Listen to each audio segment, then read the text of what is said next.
What's up guys? So today we got another mail day. This is a series I've been doing where I just go through some of the stuff I'm getting in, whether it be tools or consumables or whatever it is I'm getting in, just to open it and take a look at it with you guys to get first impressions. Today we have a big mishmash of things. I've got a bunch of consumables I needed to get, but I also have some fun upcoming projects that we can open up today and take a look at, along with one or two new tools. So without further ado, let's put all this aside and let's get into it. So this is 1,000 gloves. Like I said, I like to try to buy one or two of consumables just to try them out. And recently I've been really into these thicker gloves. I've been using thinner versions of these gloves, which were only 4 mil or 3.5 mil, I think, which is the thickness of the glove itself. And they used to rip a ton. And now I started getting these 5 mil gloves, which I bought 2 little boxes of these.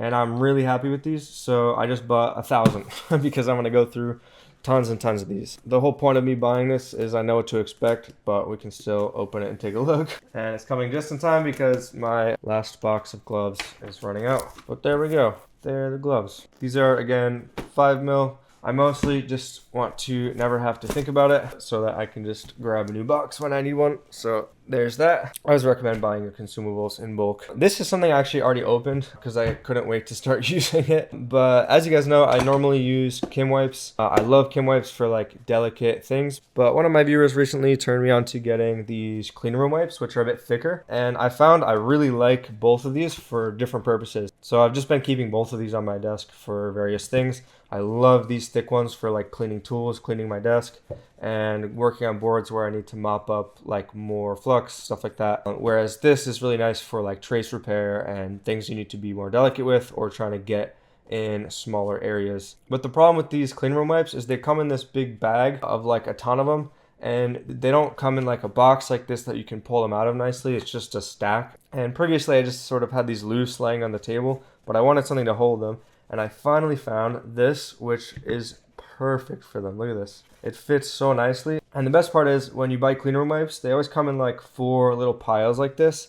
So you can just throw them all in and they all fit. I'm pretty sure this just fits like an exact full bag of them because this is about a full bag minus that many that I've used so far. And the nice part about it being tall like this is I can put it behind my existing Kim wipes here, and it's perfect. I can reach up to grab one of these or just grab one of these. So now it's like a little dispenser. I can just pull them off and have no problems. And I don't have to worry about them flying all over the place because when I had them on the desk loose like this, I couldn't like pull on them. It would just pull them on the floor. So I'm really happy with this little cleaning corner I've got going on here. Running out of Q-tips though, but we'll get to that. I'm also really hyped about these. I haven't actually opened these yet, but I was just with my wife at Michael's and I saw these and I was like, I need these. They were like 10 bucks. I'll try to find a link for them, but let's take a look at these. Oh, these are perfect. So I don't think I'm going to be using this as much, but I mostly bought it for these mini little pliers, these things right here, because I'm always bending the shields and stuff of the Switch consoles for the PicoFly installs.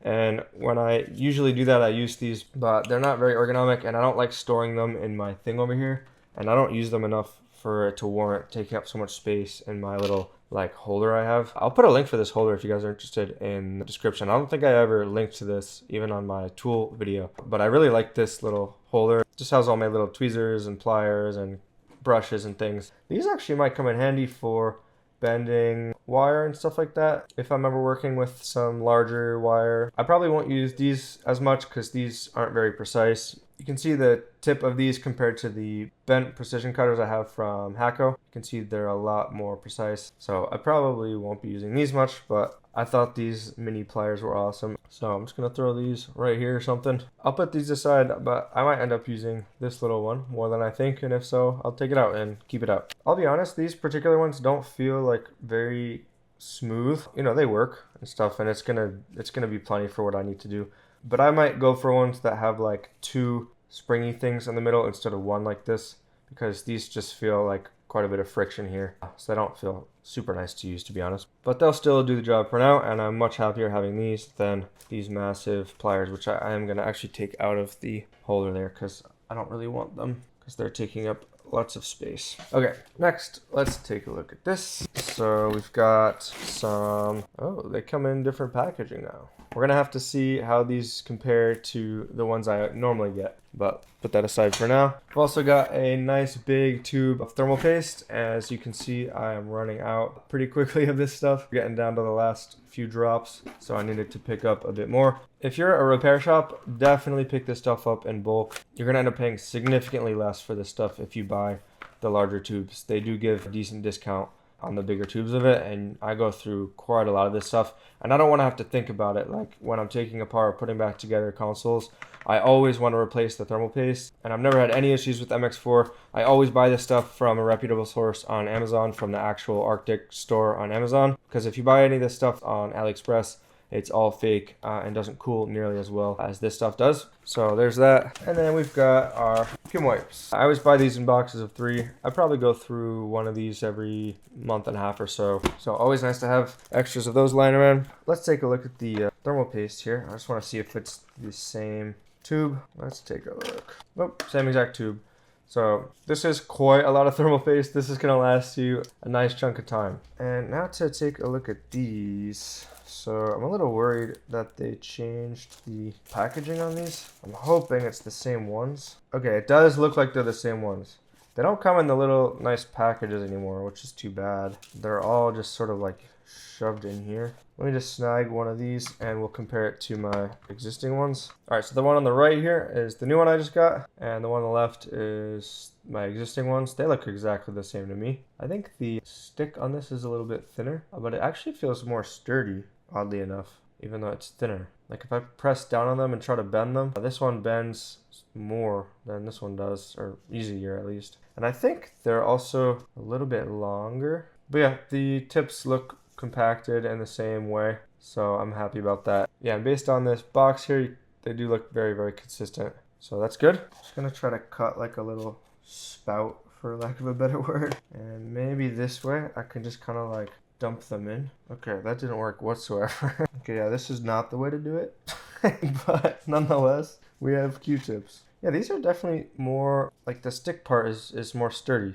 than the other ones, but the tips look exactly the same. Let me try to grab one of the old ones down here. Let me just show you the difference between these. So this is the existing ones I had, and this is the new one, and you can see the new ones are a little bit longer, and if I put the same amount of pressure on these, you can see the left one is bending easier. They both bend, obviously, but I don't know how else to illustrate it. But this snaps more so, and this one just sort of bends. So you can see it's just like a little bit more rigid. Anyways, they are just as compacted, which is what I mostly care about. So you can put these aside. All right, next I have this, which I'm very excited about this project. So this is parts for a project that I'm going to be doing on my channel soon. I won't spoil the surprise as to what it is yet, but we've got a big list of parts here, and here they all are. Oh, and I also have these too for the same project. So let's take a look. This is a bunch of SMD resistors, really small ones. We have some switches like that. We have some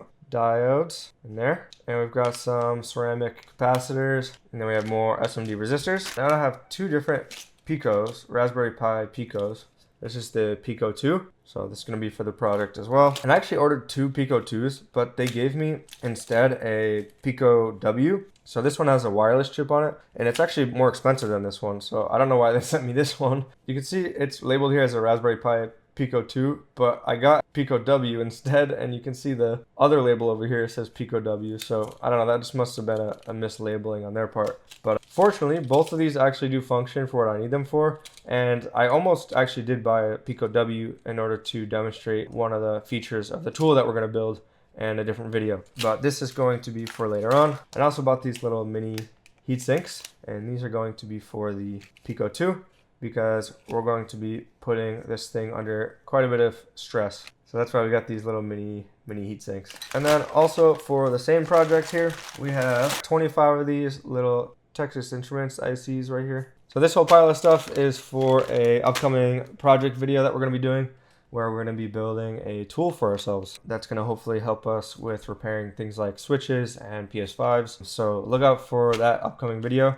It's going to be a pretty interesting one. I'm excited for it. But let me get all of this put aside. We have this, which I'm excited about. This is going to be another project for yet another video. And this is a broken PSVR. VR2, I think. They certainly didn't package this thing very nicely, but whatever, I suppose. So, wow, these are, I didn't realize how massive these were. So here are the little VR controller things. So looks like both of these potentially work because they're lighting up at the bottom and they're charged, I guess. Oh yeah, look, they're rechargeable. They have USB-C on them. So I think these are working. And then we have the actual headset itself here. Nothing else too exciting in the box. So here's the headset itself. Very reminiscent of the Rift S with this little like clicky thing on the back. I'm assuming this is tightening it. Interesting that it comes with like earbuds.